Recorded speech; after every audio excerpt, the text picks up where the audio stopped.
Good afternoon, everyone.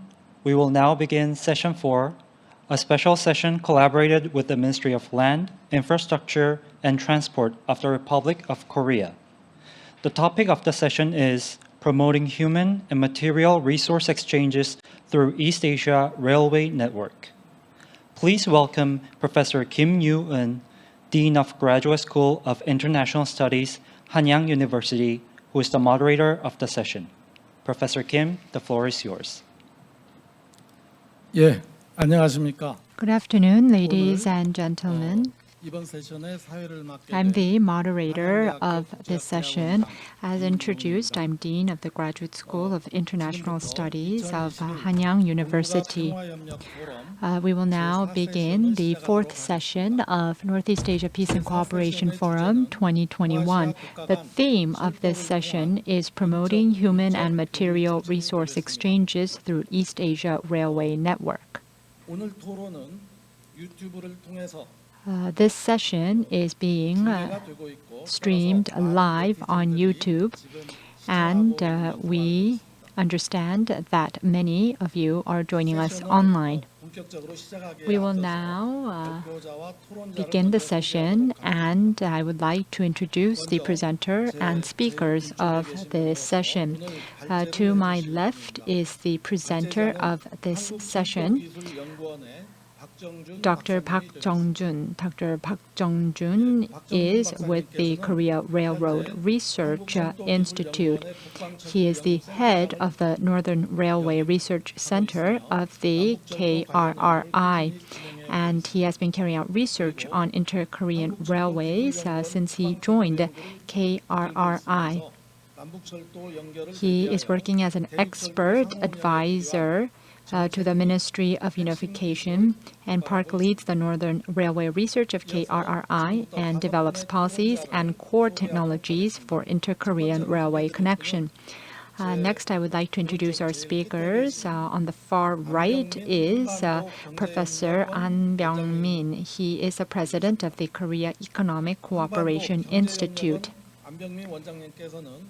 He also serves as the president of the DPRK Economic Forum. He also served recently as the director of DPRK Transportation Institute under the Korea Transport Institute. Currently, he is a member of the Presidential Committee on Northern Economic Cooperation and also the Policy Advisory Council to the Office of National Security, Blue House. And his expertise lies in Northeast Asian transportation and logistics. Next, allow me to introduce Dr. Kim Bo-ram. She is working at the Department of Mongolian Studies of Foreign Language School of Dankook University.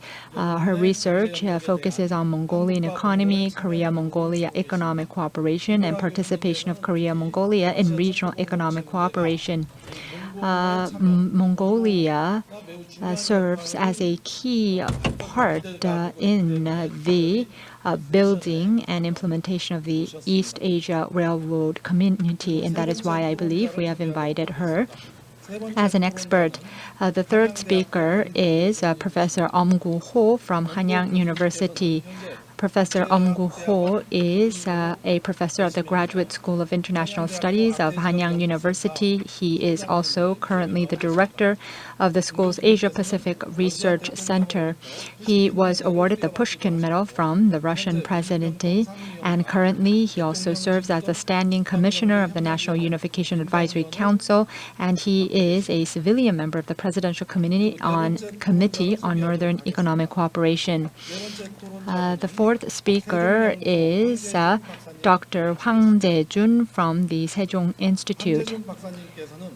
Dr. Huang De Jun has been heading a project commissioned by the Ministry of Foreign Affairs to build public-private network of Northeast Asia Peace and Cooperation Platform, and he was also involved in the co-planning of Northeast Asia Peace and Cooperation Forum in 2018 and 2019. His main research interests include North Korean politics, inter-Korean relations, and Northeast Asian cooperation. The last speaker I would like to introduce is Dr. E Jay Hoon, who is a director of the East Asia Railway Community Forum. 박사님께서는 동아시아 철도 공동체 포럼 운영이사를 맡고 계십니다. He is, as I introduced, Executive Director of East Asian Railway Community Forum, and he worked at the Korea Transport Institute until just last year. There, he conducted research on national transportation policies, and he headed the research division for railway transportation. And with that, I have introduced the presenter and all the speakers of this session. 오늘 Now, 세미나가 어떤 순서로 진행될지에 대해 I would like to talk about how we are going to proceed in this session. 우리는 발표를 First, we will hear the presentation, and then we will invite the speakers for their comments. After this, we will invite questions and respond to the questions from our participants. So I will be giving the presenter 25 minutes for the presentation, and each of the discussants/speakers will have 8 minutes to offer their thoughts on the presentation. And after that, we will have a Q&A session with our online participants. Our online participants can post questions on the chat room, and we will have a Q&A session for about 20 minutes. If 후원자나 발표자 중 어느 한 분을 you have any questions for the presenters or speakers, please be 적절하다고 생각하시는 분께서 대답을 해주시도록 하겠습니다. Please direct your question to a particular presenter or speaker. If you do not mind, if any of the panelists answer your question, just please post your question. 그러한 토론과 질의를 모두 And I will also be giving the presenter time about 5 minutes to make his final comments, to respond to the discussants and also the questions posed by our online participants. And with that, I would like to begin this seminar. 한국철도기술연구원의 박정준 Dr. Park Jung-jun is the presenter 공동체의 비전 of the Korea Railroad Research Institute. And the title of his presentation is East Asia Railroad Community Vision and Plans, centering on railroads. Good afternoon, ladies and gentlemen. I am the presenter for this session. I am Park Jung-jun of the Korea Railroad Research Institute. When they asked me to be a presenter for this session, I thought hard about what I could talk about as an engineer major in this forum where we are gathered to talk about Northeast Asia peace and cooperation. I understand that other speakers will touch upon political and diplomatical and other issues related to the East Asia Railroad community. So I would talk about the technical aspects of the project and give you a basic overview of the East Asia Railroad community. First, allow me to talk about the vision and goal for Rail Corporation. In January 2018, the Pyeongchang Olympic signaled a thawing of inter-Korean relations. This led to a series of summits between North Korea, South Korea, and DPRK and the U.S. And there were 5 inter-Korean summits since the division on the Korean Peninsula, and 3 of those summits were held after 2018. And in December of that year, the groundbreaking ceremony for the railroad and road was also held. So 2018, in that sense, was truly an era of peace. If you look at the statistics in 2017, the number of inter-Korean meetings was 0 in that year, but that increased to 36 times in 2018, and the number of people involved in inter-Korean exchange was 115 in 2017, and that jumped to 7,488 in 2018. And in terms of the railroad and road cooperation, we have carried out joint surveys on inter-Korean rail connecting sections.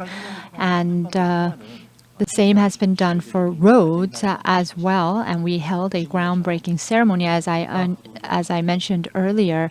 And this kind of project can alleviate the risk of a national default, and it has a positive impact on the economy because it leads to an upgrade of national sovereign ratings, and it has a big domestic economic effect both in South and North Korea. And it is also a way of preparing a window of opportunity, and it is also a way to start a cycle of peace and economy and to usher in ultimately denuclearization. So through peace and economy, we can move beyond the Korean Peninsula to establish a peace and cooperation, economic and cooperation, and Northeast Asia multilateral peace community and security regime. And with the initiatives of the government, including the new Southern and Northern policy, I believe that through the rail project, we can reestablish a new order of peace in the region that can last for centuries. There are three major economic cooperation projects in Korea. Between the two Koreas. The first is the Mount Kumgang Tourism Project. The second is the Kaesong Industrial Project. The third is the railroad project. The Gyeonggi Line was an inevitable project, especially when the Kaesong Industrial Complex was running. And so it was able to accommodate 30,000 people to move to and fro from Seoul and Kaesong. And also, when at the height of the Kumgang Mountain project, the roads and railroads could accommodate almost 1 million people. The new economic initiative of the Korean Peninsula is comprised of the Pan-EC Economic Belt, the West Sea Economic Belt, and the Border Region Peace Belt. So you can see that the Pan-EC Economic Belt links the East Sea with the Far East region of Russia. And you can see that the West Sea Economic Belt links Nampo, Haeju, Siniju with Incheon. And this can be further extended to key cities in China and even beyond that to some cities in Europe. The border region peace belt encompasses the demilitarized zone and Mount Kumgang, Mount Seorak, and it involves transforming the DMZ into a peace and eco belt. In order for this economic initiative to succeed, we need to reconnect railroads and roads. The Pan-EC Economic Belt, the Donghae Line and the Pyeongnan Line links to the Siberian side, and the West Sea links to China, and the border region Peace Belt links Korea to the continental area of both China and Russia. By promoting inter-Korean economic cooperation, the Korean economy can be expanded further towards continental China and Russia. This means that it will help Korea gain a new growth engine, and it will be able to create jobs on the Korean Peninsula. Not only that, it can lead growth and change in North Korea, and it can also enhance global competitiveness of the Korean Peninsula by integrating the economies of the two Koreas. And it is a key strategy also in spreading peace and prosperity on the Korean Peninsula to the broader Northeast Asia region. Next, I will talk about how we can realize an East Asia Railroad community through the connection of railroads. In 2018, there were major events related to the connection of the Inter-Korean Railway.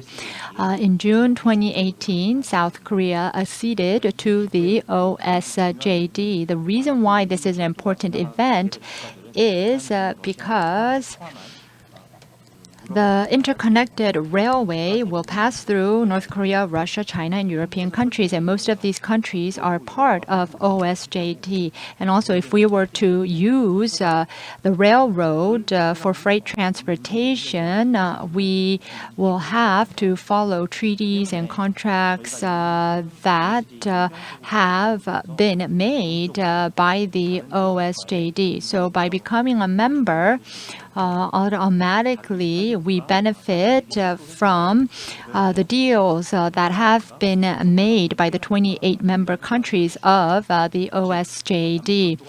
So the Inter-Korean Railway can be connected to the Continental Railway, and we have a legal basis and legal grounds to do this by joining the OSJD. So we have secured a legal platform for Inter-Korean Railways by joining the OSJD.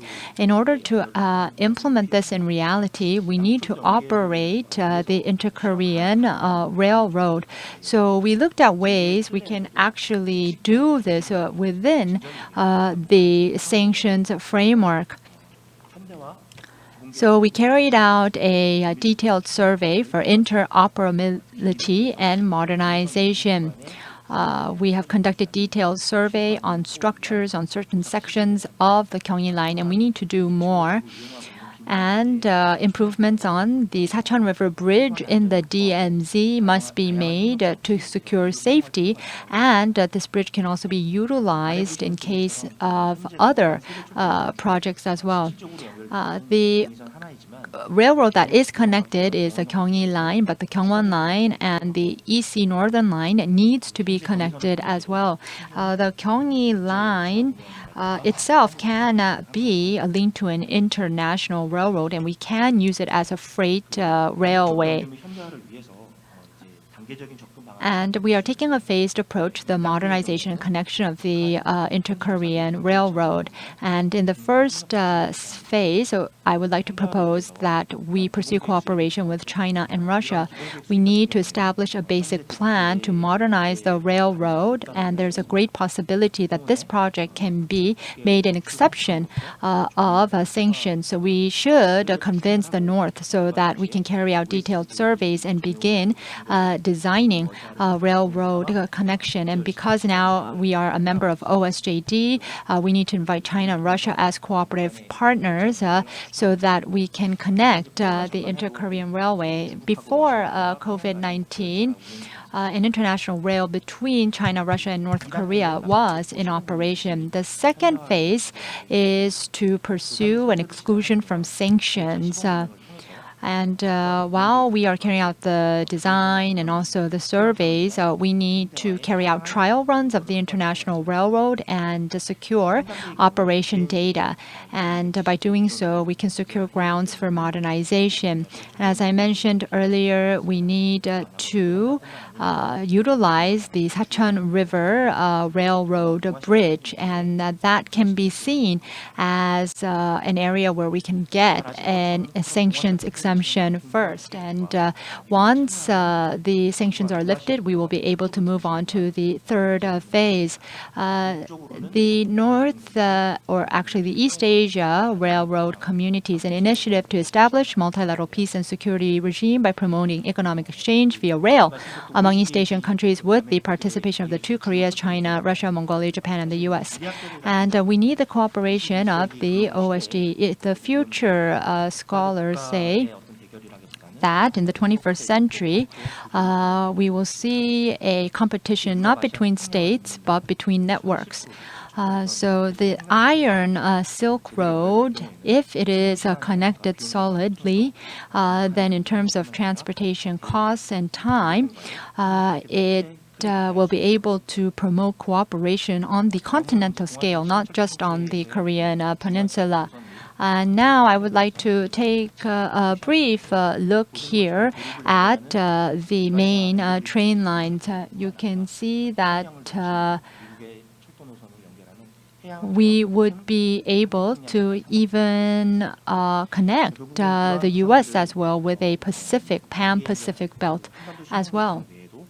So aside from the new economic initiative of South Korea, North Korea, China, and Mongolia and Japan all have national strategies and initiatives that aim to improve connection.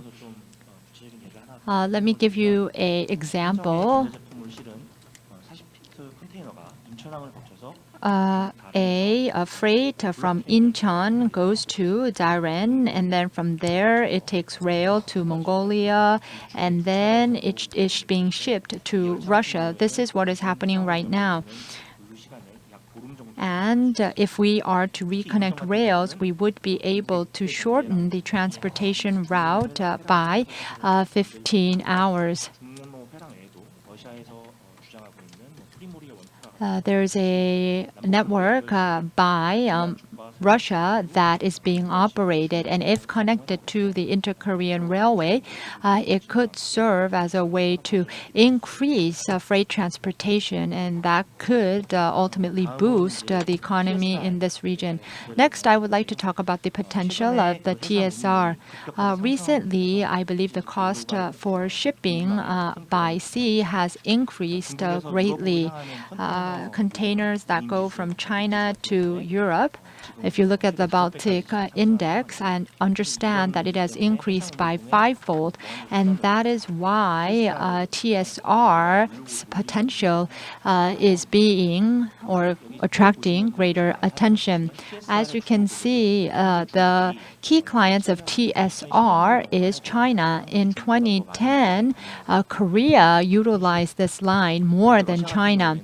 So Russia is seeking to improve infrastructure and service with the goal of increasing demand to 1.9 million TEUs by 2025 from 550,000 in 2018. Currently, from Vladivostok to Moscow, it takes around 14 days for general freight, and for special freight, it takes 9 days.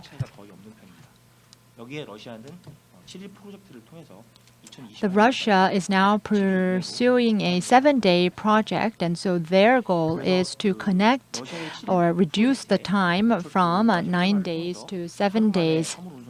And if we can transport freight by 1 day, then from the tip of the Korean Peninsula to Europe, freight can be moved within 7 days. And if we are to enhance the railroad's speed, we can reduce the inventory cost, which can ultimately enhance the value added. So if you look at the container demand, it is annually around 600,000 TEUs, and it costs more than $1,100. But if the Inter-Korean Rail is connected, then that transportation time can be reduced by 1 to 2 days, and the cost is expected to drop to under $900. So we can cut logistic costs and also enhance efficiency. So China has a high-speed rail network. And 10 years ago, China did not have any high-speed rails, but now it has 36,000 kilometers of high-speed rail network. What is important is that they have high-speed rail network right up to North Korea, to the Tandung area. So as you can see, before the high-speed railway, you have the megacities of Eurasia. But if we have high-speed railway, we'll be able to reduce the time and space that we need for promoting economic activities. And then here you can see that this is the high-speed railway that is operating between Beijing and Dandong. If you look at China, in the initial stages, they tried to develop their own high-speed railway, and it took them some time to adopt these high-speed railway.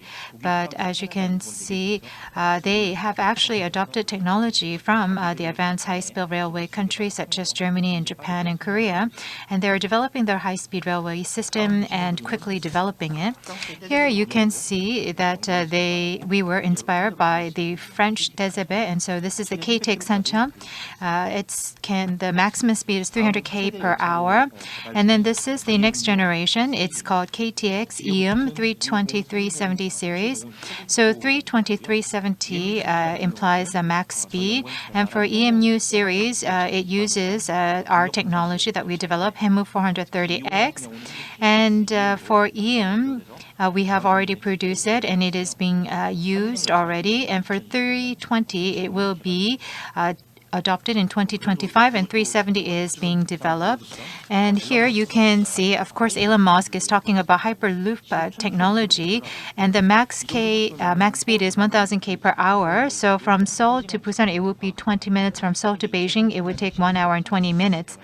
And so this Hyperloop technology is also being developed. Here you can see the roadmap for TKR. So first step is to fix and do maintenance work on North Korean's railway.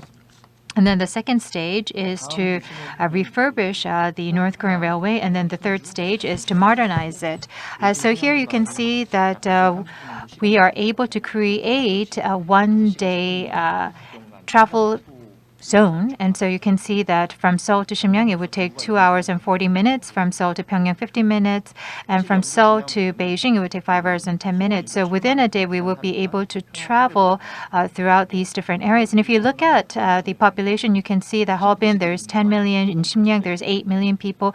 And also in Beijing, there's 21 million. So you can see that it would be very effective because the cities that these railways connect has high population density.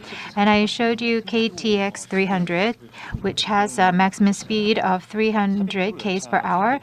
So 5 hours, 4 hours, 1 hour. You can see that we can continue to reduce the time of travel between cities with the development of train technology. And this will help us to reduce the time and space needed to travel. So I told you that we are a member of OSJD, and Russia also is a member of OSJD. And if we are able to fix the North Korea railway road, we will be able to connect the railways of the different countries. And I think that the railway project that the two Koreas are thinking of can be actually produced and be successful. And then next is about R&D regarding the Continental Railway.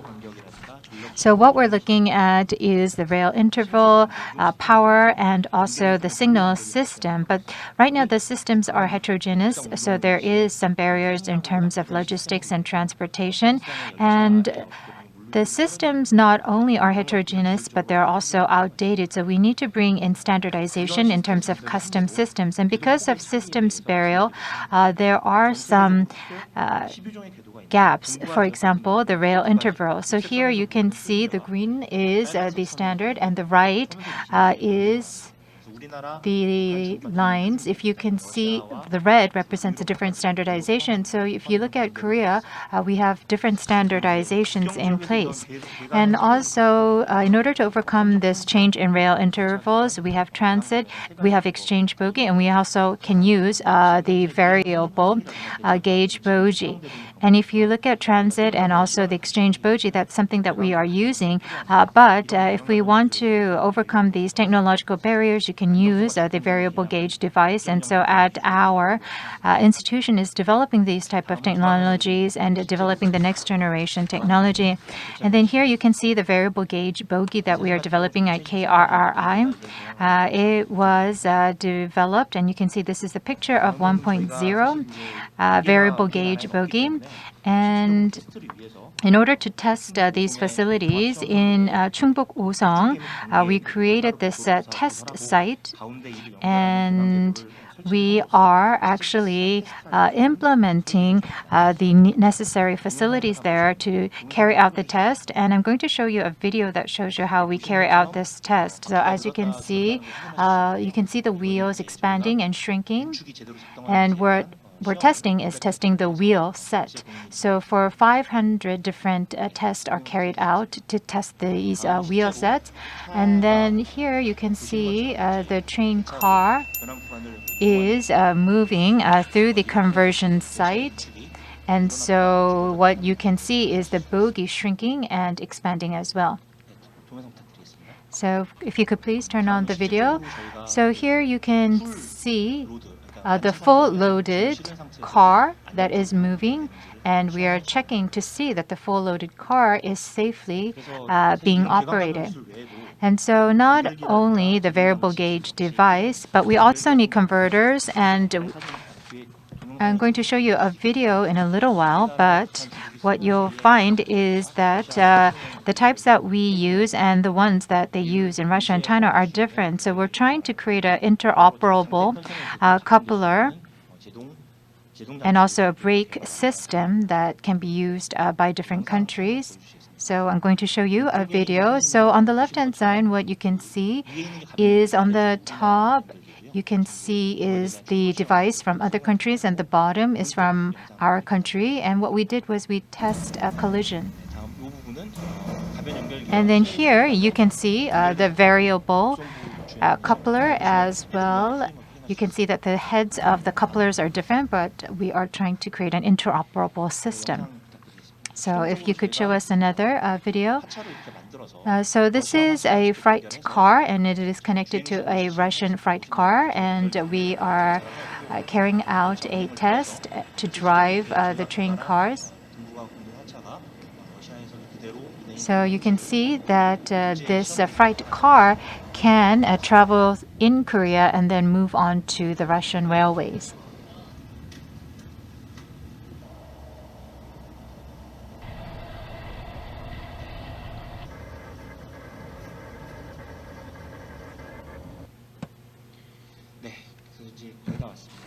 So I'm close to the end of my presentation, and I would like to talk about the need for having integrated standardization. So when we operate TKR, we need to have interoperability, and standardization, I think, needs to be pursued together. We can't just enforce our standards on North Korea.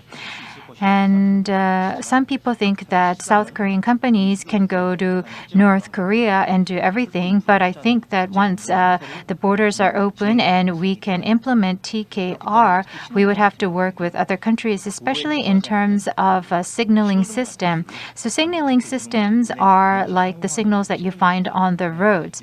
This is an area where North Korea needs a lot of work. And so we would have to try to apply standards. And so before the sanctions are lifted, I think we need to have discussions and studies in advance. Also, in the year of fourth industrial revolution, I think we can imagine a smart Korean Peninsula, but we would have 5G networks, we would have wireless traffic control systems, and then freight cars would be able to quickly move beyond the Korean Peninsula and connect to the Eurasian continent. We would be able to create a very safe and efficient smart railway here on the Korean Peninsula. Thank you very much for the presentation, Dr. Park Jung-jun. In the last part of his presentation, Dr. Park mentioned that if EARC is realized, then in this fourth industrial age, we will be able to establish a railway for the Korean Peninsula. And in this sense, I believe that this project can further the benefit and serve the interests of Korea. So this is an inevitable project.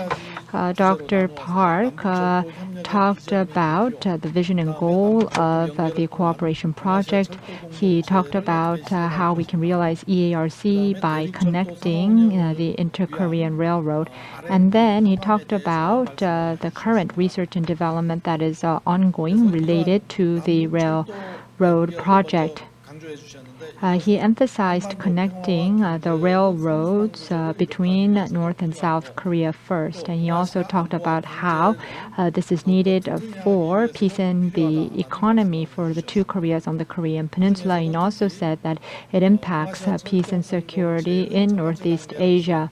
And he also said as a first phase of EARC, we need to connect the railroads of North and South Korea. And then he talked about how we need to establish plans to modernize the railway. And he talked about how we need the cooperation of China and Russia and how we need test runs.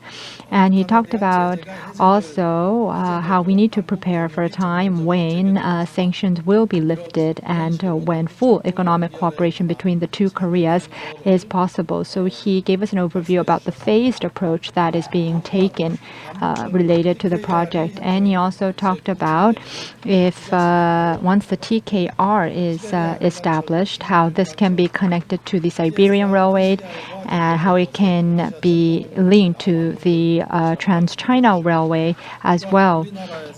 He also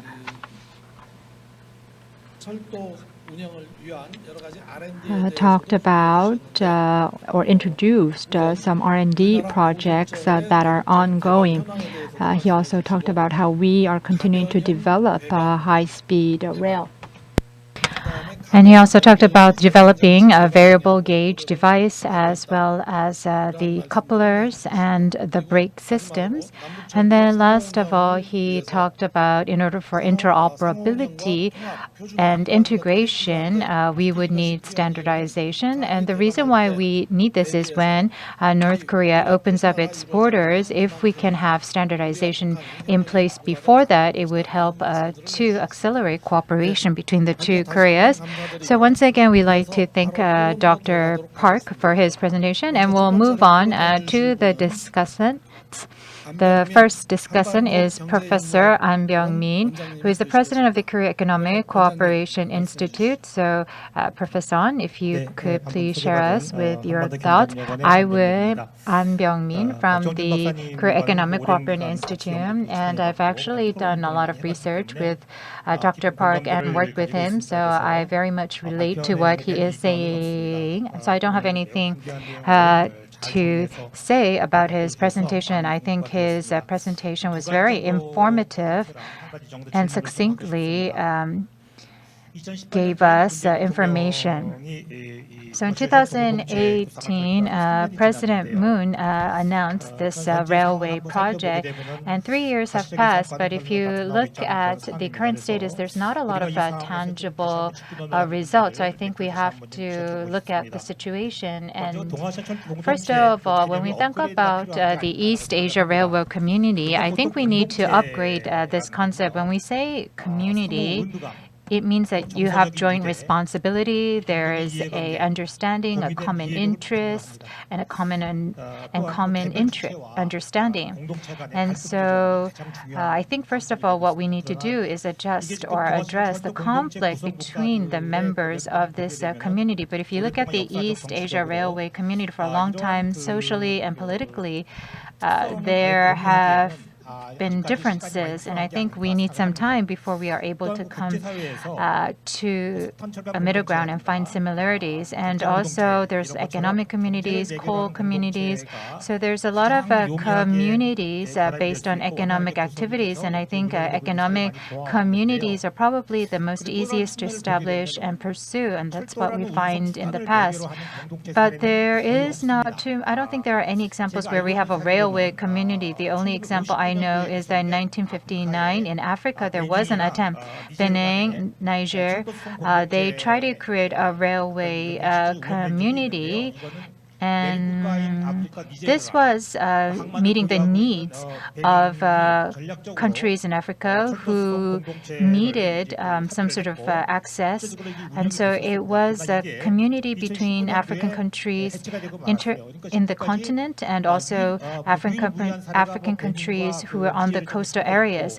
And so there was that example in Africa. But in terms of a community centered around railway, we haven't seen any examples to date. So if we want to pursue this East Asia railway community, I think we have to think about a long-term roadmap and a blueprint. So first of all, we need a strategy and roadmap in order to come up with results. And also we have to think about the governance of pursuing an East Asia railway community. The East Asia railway community, I think, has three words: East Asia, railway, and then community. It consists of three major words. So if you look at space, East Asia is included in the diplomatic sphere, and then because it has to pass through North Korea, we need to have the involvement of Ministry of Unification. And then because it's community, I think we have to look at Ministry of Finance in Korea, and Ministry of Transport and Infrastructure can also have a role. So the different Korean government ministries need to have coordination to implement the East Asia railway community. But I don't think right now that there is a lot of coordination going on. So no government agency or organization is taking the leadership in terms of realizing the East Asia Railway community. In order for us to realize the East Asia Railway community, I think we need to have a new form of governance in place, and we would have to look into that. And then I just have one last question. So last October, the Chinese CRRC, they actually started to produce prototypes for the variable gauge device. And at the One Belt, One Road meeting, Mongolia, Russia, Kazakhstan, who share the border with China, were going to adopt this technology. And after 3 years, we see that they have actually invested about 35 billion yuan for the R&D of this type of technology. And after the technology was announced, they have made the technology or the train car to withstand very severe weather conditions because it's going to produce TSR. If you look at the variable gauge cars that are operated and developed by other countries such as Spain or Japan, I think compared to Korea, I'm not sure if Korea has the competitiveness. So what does Korea have competitiveness, and what is the level of technology in terms of the variable gauge device cars? So Professor Ahn has said that the Moon government announced the East Asia Railway community 3 years ago, but we haven't seen any tangible results to date. And there hasn't been too many examples of communities based on railway. And so in order for us to create this railway community, especially in the East Asian area, he pointed out that we need a roadmap for the long term. And East Asia Railway community involves many different government agencies, but he also pointed out that there is an issue of governance because no government agency is taking the lead. And then the last question was for variable gauge device cars, what is our technological competitiveness compared to countries like Spain and China? And next, we would like to move on to our second panelist, Professor Kim Bora. Good afternoon, ladies and gentlemen. I'm Kim Bora from Dankook University. I enjoyed your presentation, Dr. Park Jung-jun. Recently, in the Mongolia railroad space, there have been policies put in place. There have been cooperation projects, and there are related projects that are being pursued. And I believe that these projects will be able to promote exchange and ultimately help realize EARC. Recently, in Mongolia, there are some policies that are being pursued that can promote the exchange of goods and people. And this can also impact the realization of EARC. The Mongolia has action plan that goes from 2020 to 2024. And they have plans to complete 2 lines in Mongolia, and they have a widespread upscale of 200 kilometers of the main line. So these are all being pursued under the 2020 to 2024 plan. And one of these plans have been completed in May 2021, and they have completed test runs, and they plan to open a new line in June of next year. And this line will be connected to a Trans-Mongolian railway, and this rail will be used to transport raw materials like coal to China, Korea, and other advanced nations in the area. The Ulaanbaatar rail upgrading project is a huge project, and completed 16 kilometers of improvement in 2020, and the line was expanded. In 2021, 80 kilometers of train rail lines will be upgraded, and we have also purchased new cars, and we are also working on modernizing our rail bases. And in the case of another railway, we have began construction on a new line, and we expect this line to be completed within 33 years.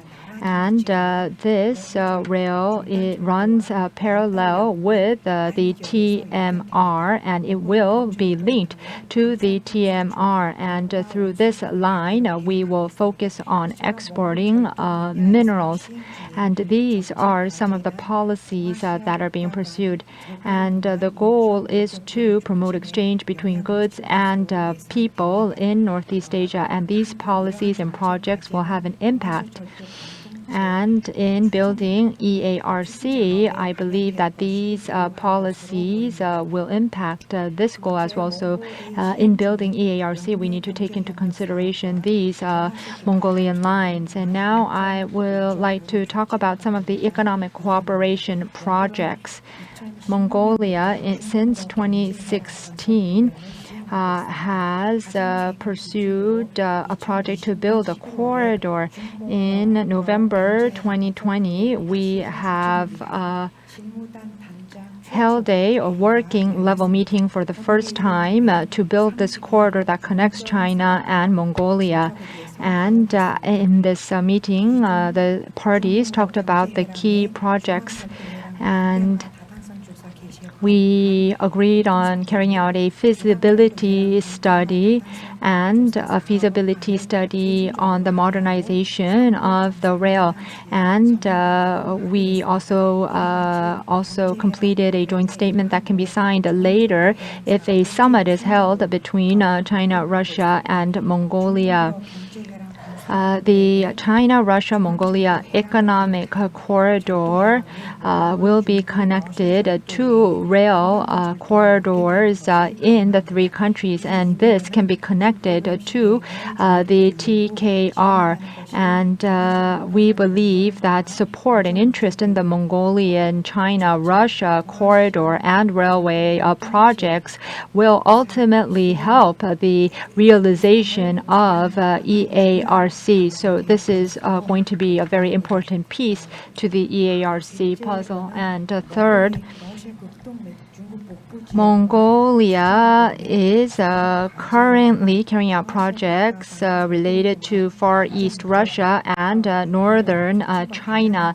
And the Mongolian president will take part in the September economic forum, or has taken part. And Mongolia will expand its presence in Far East Russia, and it will start exporting using the sea route.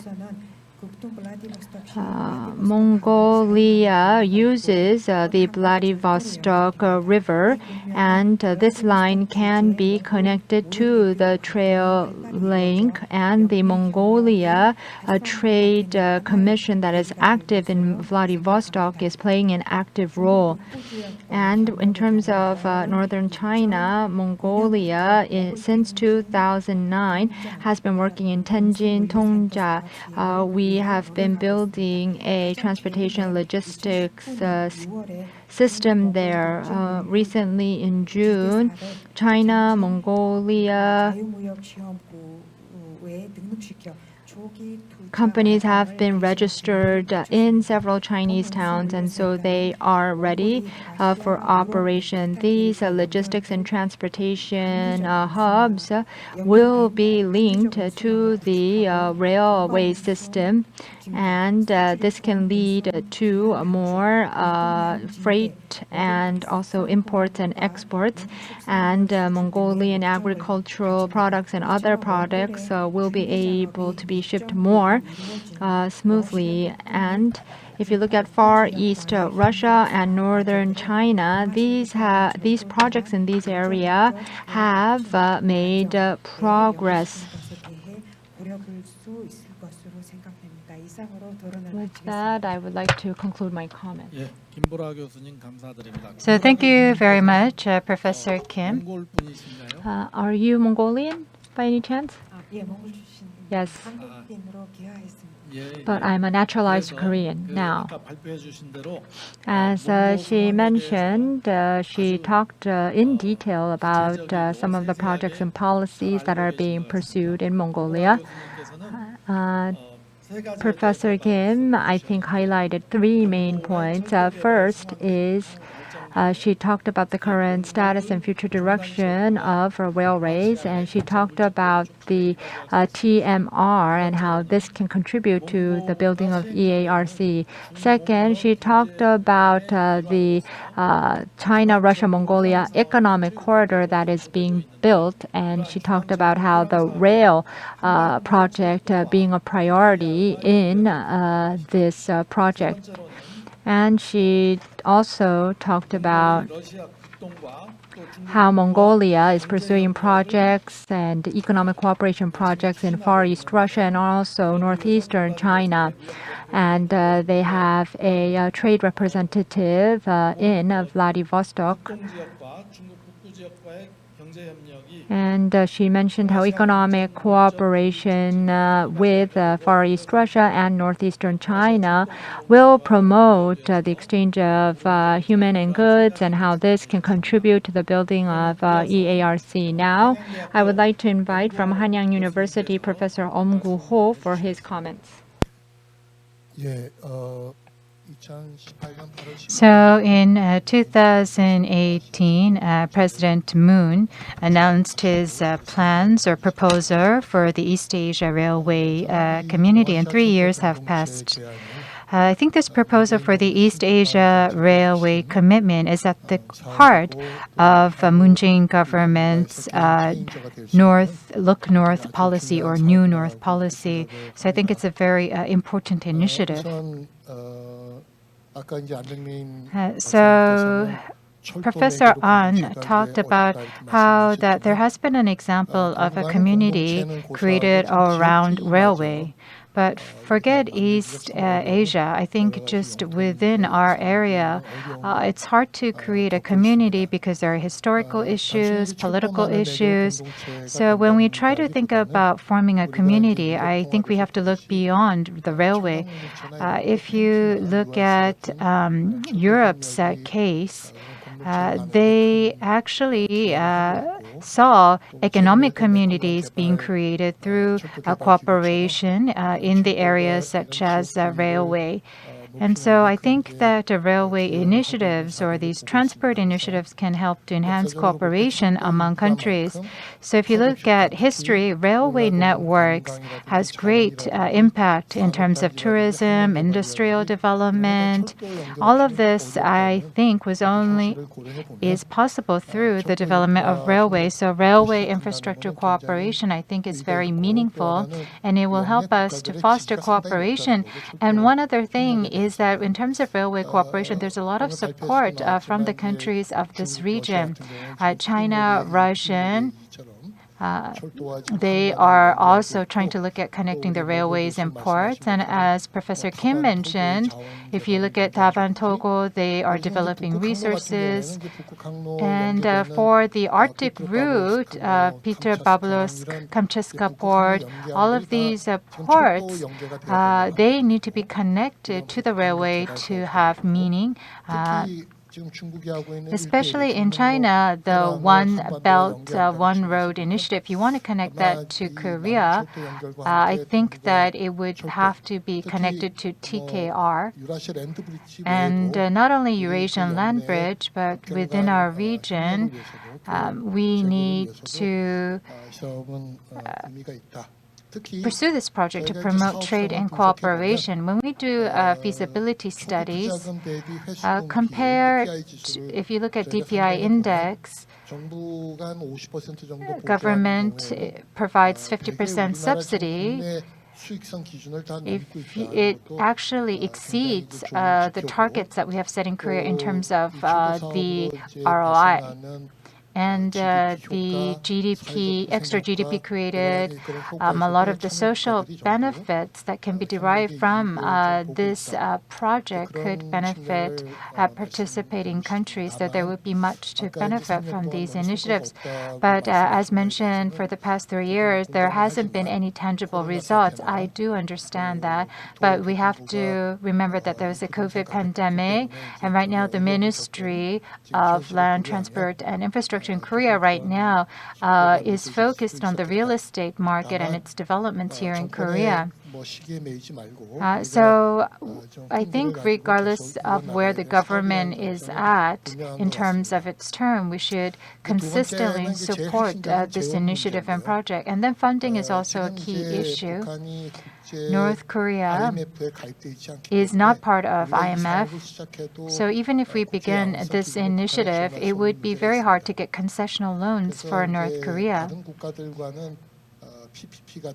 For other countries, we can utilize PPP to attract private investment. But for North Korea, we would have to use the Inter-Korean Cooperation Fund, and we would have to earmark a budget for the railway initiative or issue bonds. So I think there will be different options that we have to examine for funding. The international development banks, they would play an important role. If you look at the Mekong River Railway Initiative, the reason why it was successful is because ADB took part in the initiative, and they actually helped to implement the project, making it more feasible. So we would, I think, have to come up with a governance structure where multi-development banks could provide support. And the one thing that I would like to emphasize is that in 2018, when President Moon suggested the East Asia Railway Community, he suggested the participation of the United States. I think that's a very important point. We are carrying out policies. And one of the reasons why we had difficulties is because the U.S. and Japan are not taking part in these policies. And also, they not only are taking part in these initiatives, they have a somewhat reserved view. So by having the United States take part in the East Asia Railway Community, we could enhance the feasibility of this initiative. But how to go about that, I think, is yet to be determined. The Aside from the U.S. and Japan, I think all other countries are very much interested in this community. So with regard to the U.S., I think there are three approaches that we can take. First is that we have to look at the political gains that the U.S. can get from taking part in the East Asia Railway community. The Biden government, since taking office, has suggested a new approach. They are talking about pragmatism, bottom-up, and phased approach. Of course, this is not very clear yet, but that's the sort of approach that they are suggesting. And in a phase-in manner, through small milestones and deals, if they're able to resolve the North Korean nuclear issue, I think that the railway project could be a way for us to negotiate with North Korea. It could be one of those small milestones. So I think we need to have a detailed roadmap as to how we are going to connect the railways. If you look at the sanctions, there's a sanctions about exemptions regarding social infrastructure. So I think infrastructure can be exempt from the UN sanctions. I don't remember the exact date, but at CSISA, Mr. Michael Green wrote a column for Chungang Daily newspaper and said that just like Kaesong Industrial Complex or Kumgang Mountain Project, rather than a project that provides funding or cash to North Korea, he wrote that the U.S. should get involved in these type of infrastructures that actually promote real cooperation. And I thought that was quite a good point that he made. And then, of course, ADB would become a key investor in this project, and ROI would be important as well. And then the third point is the United States, from crossing the Pacific to, they created a, UIC has made a company as well, and from taking the Eurasian Railway, they want to connect to Asia. So they're looking at the corridor project connecting the west side and east side. And the west-east corridor has been an item that is under discussion. So in the presentation, we heard about Pacific, but we also have to look at the Atlantic Ocean. So maybe we can persuade the U.S. to take part in the East Asia Railway community. So I think that unless we have the participation of the U.S., the project will not move forward. And then the last thing I would like to mention is, as I mentioned earlier, railways are not something that you can build in 5 to 10 years. You need a long time. And one thing that we have to remember is that without the inter-Korean cooperation and without TKR, this railway community cannot be realized. Of course, there's North Korean sanctions that have been imposed. So I think that we can think about connecting the railways from Korea to North Korea to China, even with the sanctions in place. So thank you very much, Professor Professor talked about how the Moon government announced the plans for East Asia Railway community, but as Professor Ahn pointed out, there have been no tangible results produced to date. And he said that this is because of COVID and the situation that we are in. And when we talk about community, he mentioned that railway networks could enhance economic cooperation, but in the area of East Asia, it's much harder to promote this joint community. 달성되기에는 아직 멀었다. 이런 So there are a lot of barriers to 그리고, overcome in order for us to realize a true community. But he also told us that a lot of our country is interested in, and that the potential results of a railway network or cooperation is very big. And with sanctions in place, there are a lot of difficulties, but we should continue cooperation in the railway sector. And the last thing that he mentioned is that in order for us to develop the East Asia Railway community, the U.S. needs to participate, and we have to think about economic political gains that the U.S. can gain from taking part in the railway community. And in terms of logistic network, the U.S. will want to connect the East and West, the Atlantic and Pacific corridor.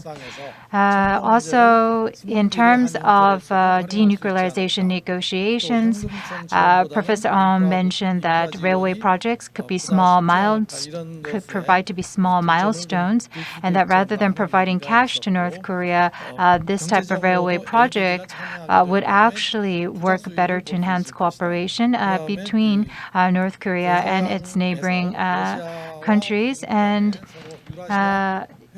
talked about how the East-West corridor is being pursued between Russia and the United States. So we would be able to connect the East-West corridor to the East Asia Railway network. He mentioned that this idea could actually induce the participation of the United States. And then next, we would like to invite Dr. Huang De Jun from Sejong Institute. 네, 안녕하십니까. 오늘 앞서 Good afternoon, ladies and gentlemen. 토론자분들의 좋은 말씀 I appreciate the presentation of the presenter and the comments by the speakers. I have to say that some of what I wanted to talk about has already been covered by the previous speakers. So I would like to just add to what they have said, and I would like to touch upon the institutional arrangements. In 2018, the AARC was a theme at the Northeast Asia Peace and Cooperation Forum at the time. And 3 years have passed, but the EARC has not been launched. So many may believe that there has been no progress. But if you look at the direction forward, I believe that we have made baby steps because smaller goals, such as a promotion of material and human exchange, has been set. And so I would like to add to the speakers. I would first like to talk about the direction in terms of how and what.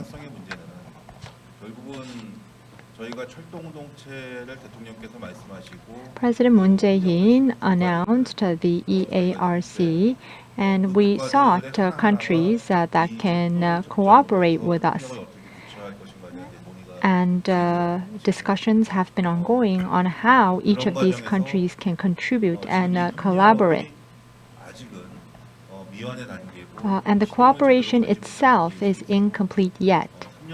However, for the past 3 years, discussions have been ongoing, and I think that in and of itself is an achievement. At the end of this year, the EARC International Forum will be launched and established.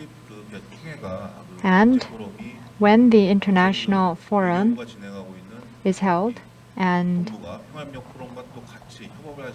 if it collaborates with the Northeast Asia Peace and Cooperation Forum,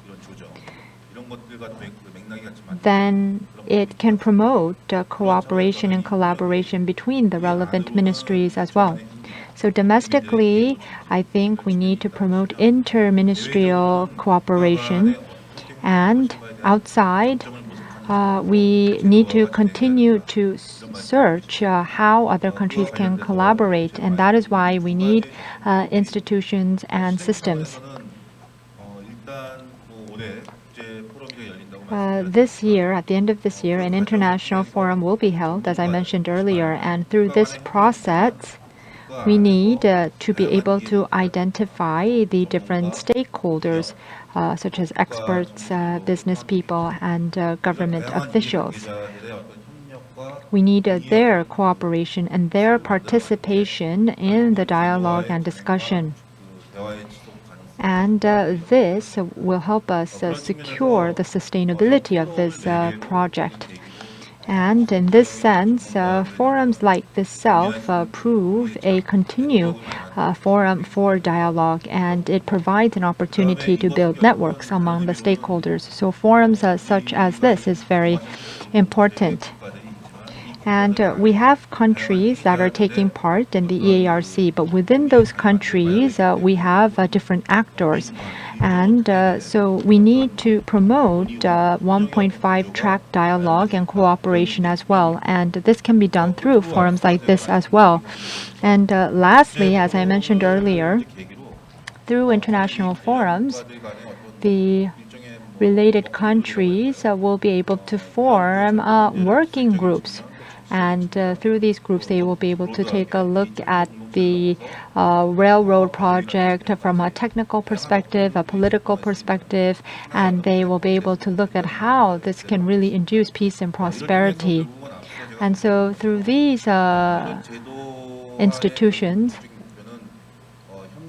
we would be able to achieve an ultimate goal, which is to build a foundation for continued cooperation.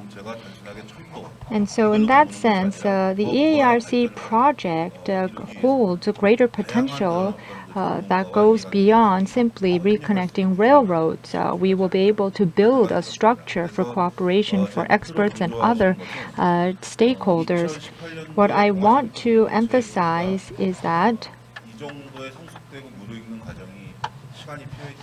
there has been a process that and time that was needed for the EARC to mature since 2018. So that is why I am certain that after a certain amount of time,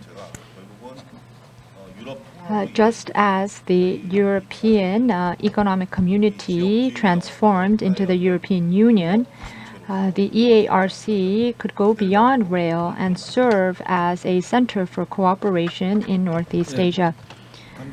Thank you very much, Dr. Huang. Dr. Huang focused on the institutional side and also the practices that will be needed. And he also pointed out that this process is being with this process, progress is being made.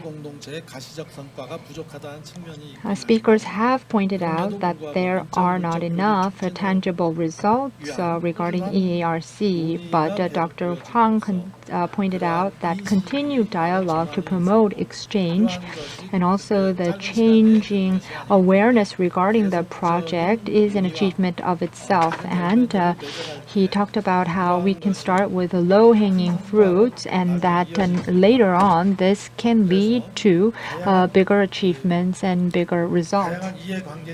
He also talked about how different stakeholders need to come together to collaborate and cooperate. And he said that forums like this provide a very important forum for such dialogue and cooperation to continue.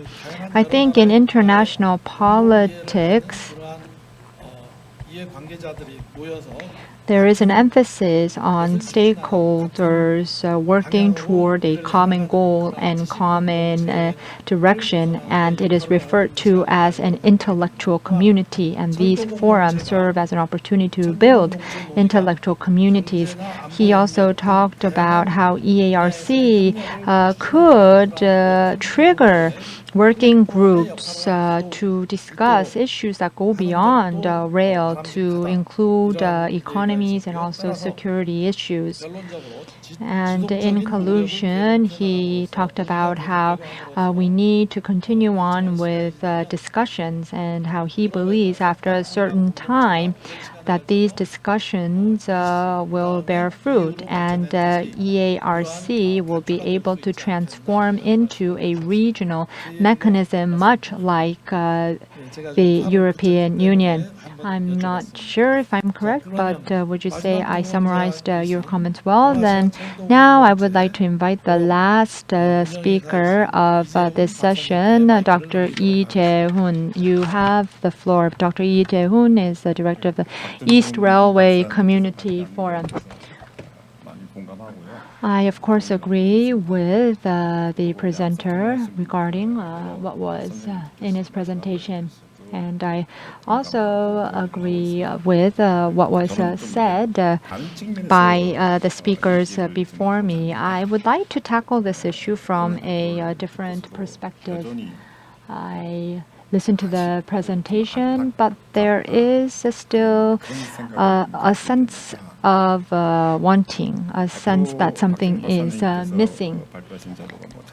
I'm not criticizing Dr. Park Jung-jun's presentation. There's nothing wrong with his presentation. But as was mentioned, EARC was officially proposed in 2018. But still, we are discussing the vision of the EARC initiative. I think that is quite unfortunate. The EARC will have political, economical, and security implications, and there will be benefits. And I fully agree that there is a need to build the East Asia Railway community, and we have heard a lot of discussions centering on that. And of course, the EARC will be beneficial for neighboring countries as well. I think we have heard a lot about the vision. China, Russia, and Mongolia, I believe, understand the impact and benefits that they will enjoy from the EARC. So the vision has been shared quite sufficiently. But what I believe is that the specific ways to implement the vision is more important than the vision itself. I don't think these substantial discussions are taking place. Within Korea, we continue to talk about the vision, and we haven't got into the details of how we will implement the EARC. So you have to wonder whether this is just for show or whether this is something that is going to be actually pursued and implemented. And as Mr. An mentioned, since 2018, we have not seen tangible results yet. Of course, there was dialogue between the two Koreas, and there was a groundbreaking ceremony for the railroads and roads, but we have not made progress from that. There are many limitations in realizing EARC, and I would like to talk about two key limitations. First is the sanctions that are being posed against North Korea. So whether it is fully lifted or partially lifted, sanctions itself will make EARC impossible. As you know,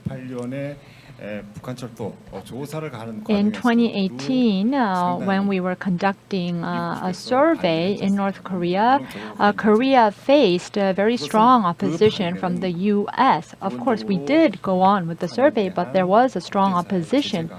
And this is because sanctions are being imposed on North Korea. So as long as sanctions are in place, we need to acknowledge that realizing EARC will be very different. And recently, we have seen a Sino-U.S. rivalry and confrontation increase. And one of the strategic challenges or projects in Northeast Asia is China's One Road One Belt, and this is coming against the U.S.'s Indo-Pacific strategy. And against this backdrop, will China and the U.S. prioritize EARC?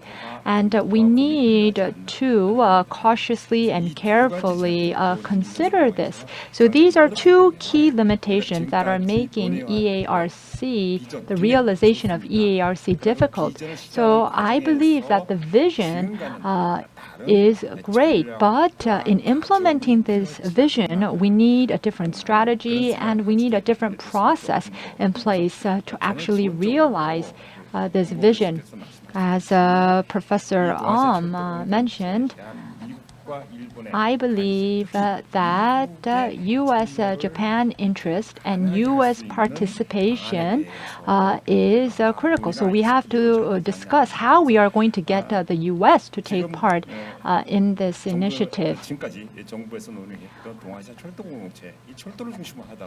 EARC is focused on railroads, and as a result, the international community believes that this is a project that involves continental China.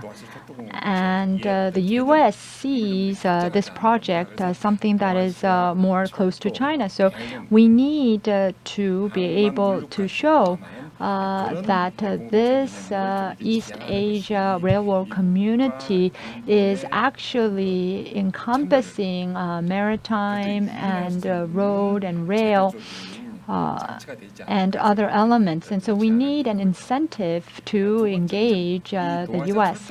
And second,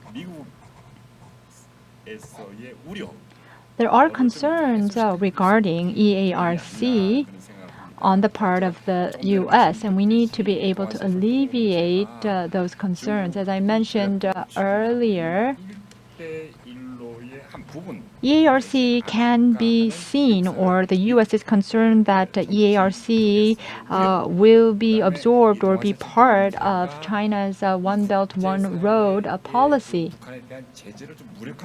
And they are concerned that the EARC initiative might make some of the sanctions being imposed on North Korea useless. So we need to address those concerns.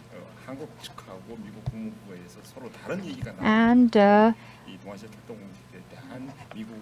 I believe that it is important to alleviate U.S. concerns regarding EARC. And in order to do that,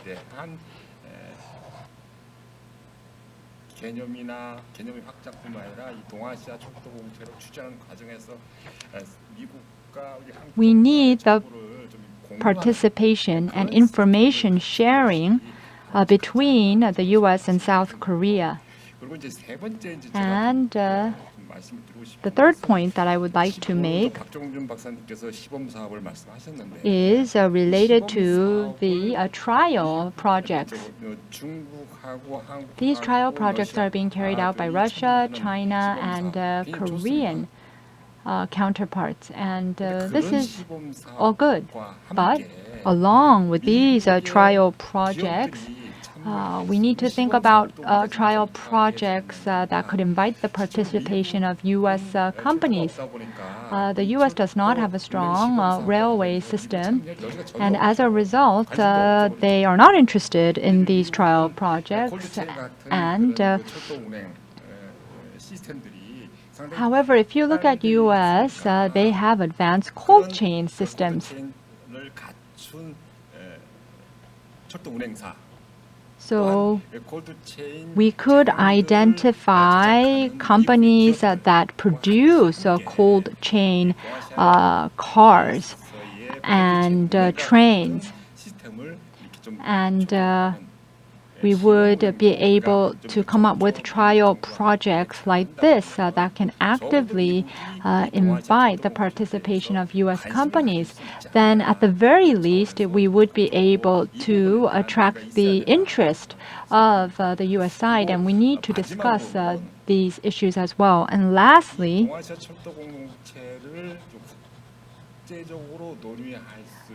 We need an organization that can make the EARC an international agenda, as mentioned by one of the speakers.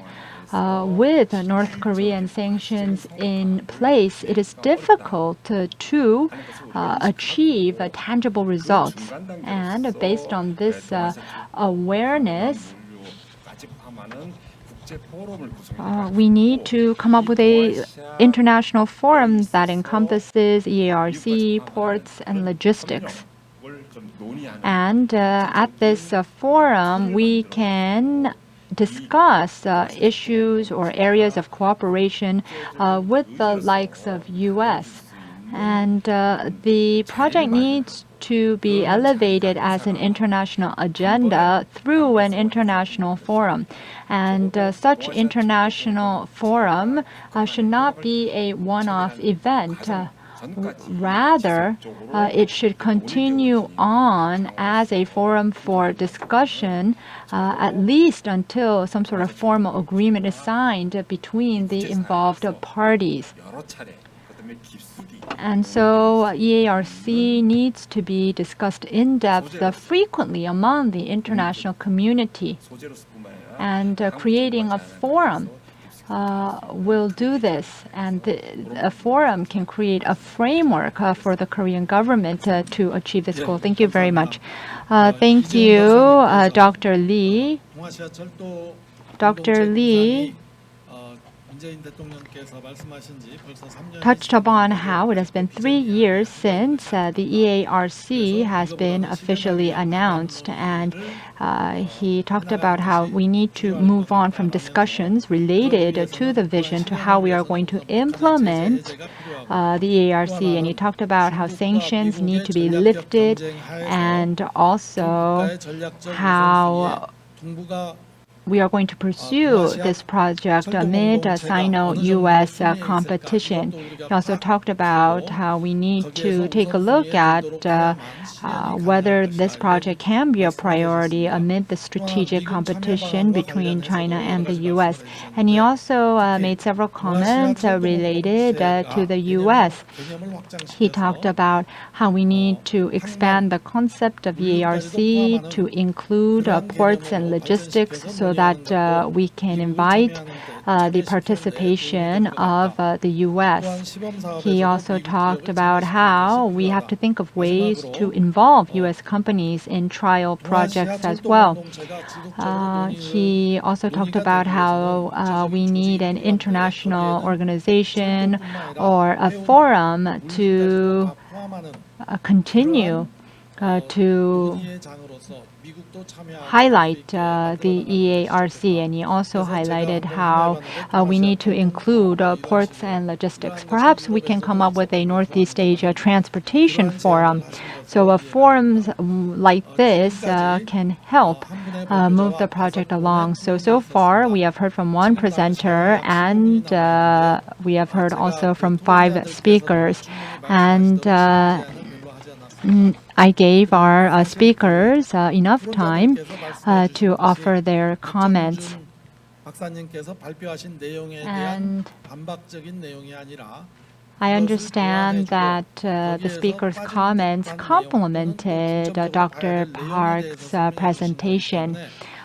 There were no opposing views. I don't think that Dr. Park will need a lot of time to respond to the speakers, as they were complementary comments. I will give you the floor before we wrap up to respond to the comments. I think we have about 10 minutes to respond to questions from our online participants. Can you please show us the questions? The first question is, I am curious to know whether there is an ongoing project to build a railroad like Eurostar that connects the UK, France, and Belgium, and if so, which countries are involved in the discussion? Who would answer this question? Dr. E Jay Hoon? I think you may be the most suited to answer this question. I'm not quite sure of the intention of this question. Eurostar is a undersea railroad.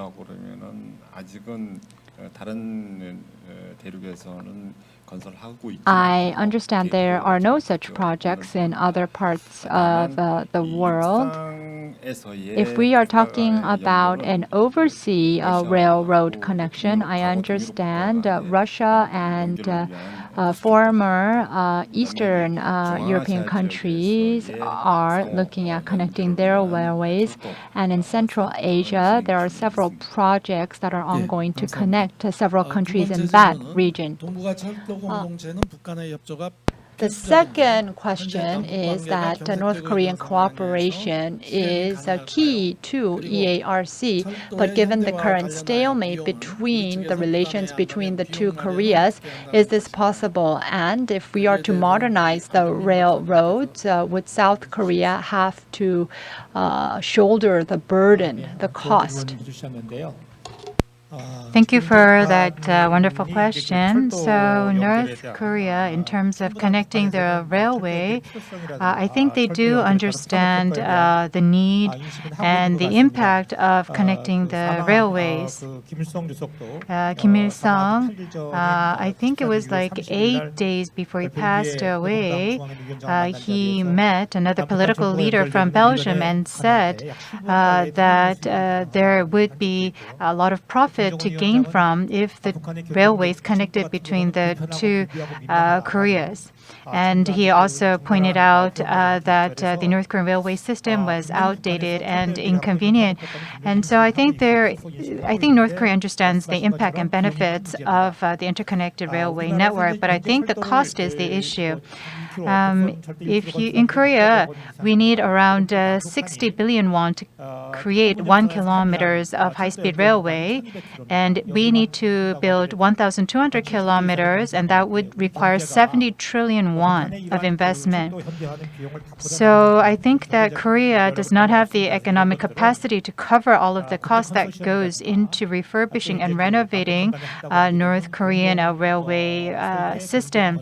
So I think it would have to be a joint project. So depending on the project, I think we would have to look at various funding sources. So modernizing North Korean railway system in North Korea, it's not something that we can do alone. I think we would have to work with North Korea. And so basically, we're going to have to teach them how to catch the fish, not just feed them the fish. So this is something that the two Koreas need to talk about, the cost and the investment that goes into modernizing their railway network. So this is something that the two Koreas will need to discuss, and something that we need to further discuss also with the international community.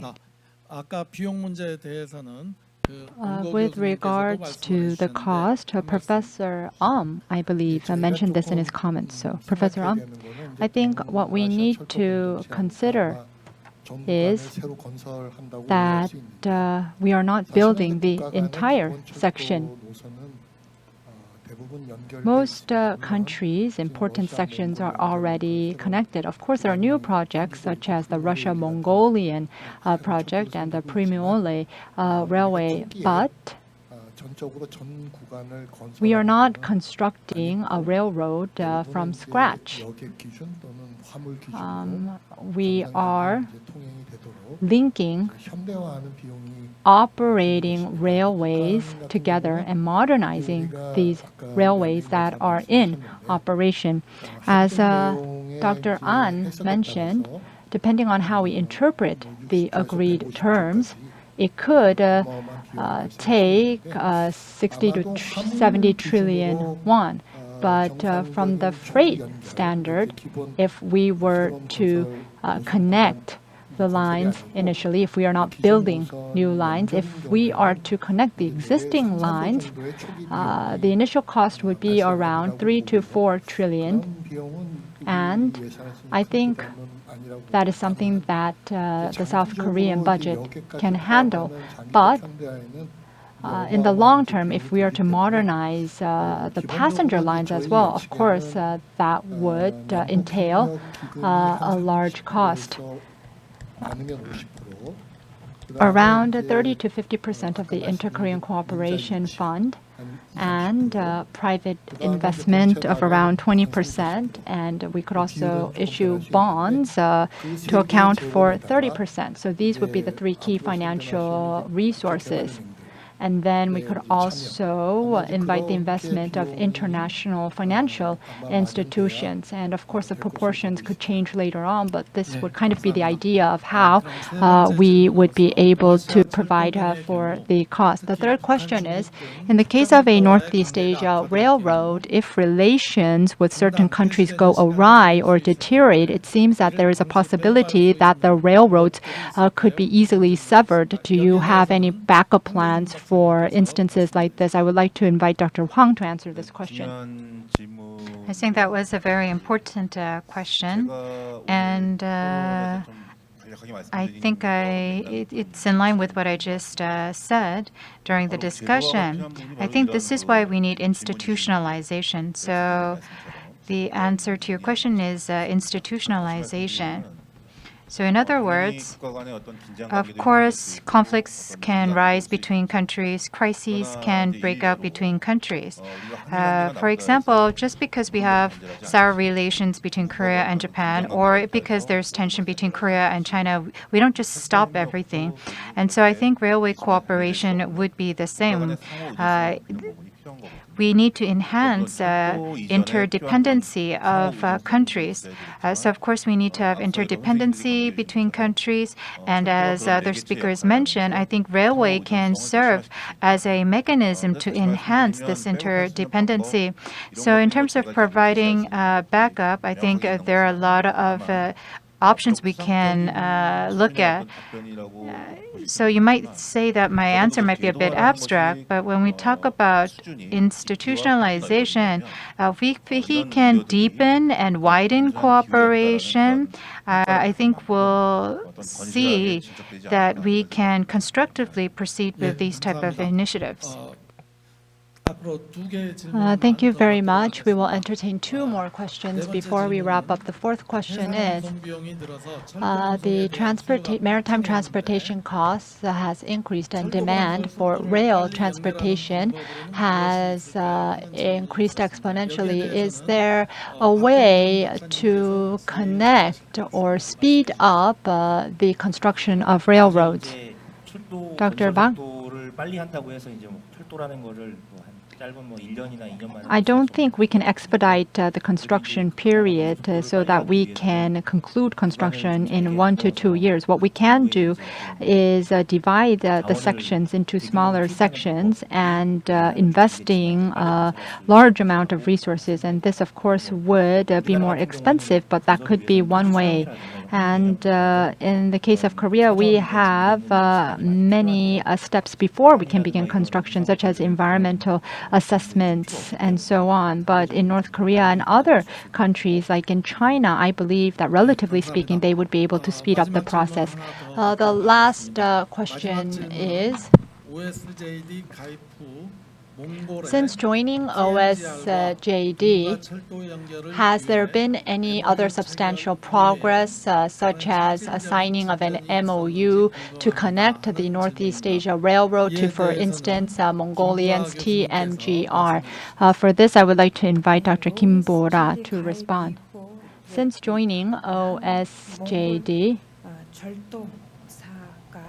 the Mongolian Railroad Company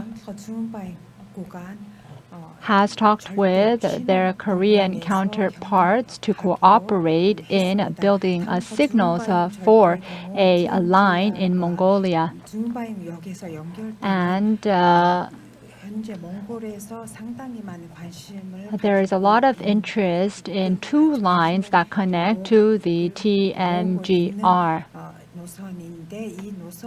And Korea has agreed with Mongolia to cooperate with Mongolia on these 2 lines. And on September 10th, President Moon Jae-in and the President of Mongolia agreed to enhance Korea-Mongolia relations to a strategic partnership. And in their joint statement, the leaders agreed to cooperate in building EARC. 내용이 반영됐습니다. 이처럼 실질적인 진전이 And so you could say that there has been a substantial progress. Thank you. 예, 김보라 교수님. Thank you very much, Professor Kim. We have 2 minutes 30 seconds, and I would like to allot this time to give Dr. Park his final comments. I would like to respond to the question posed by Dr. An Byung-min. He is a predecessor, and I have always studied his research material.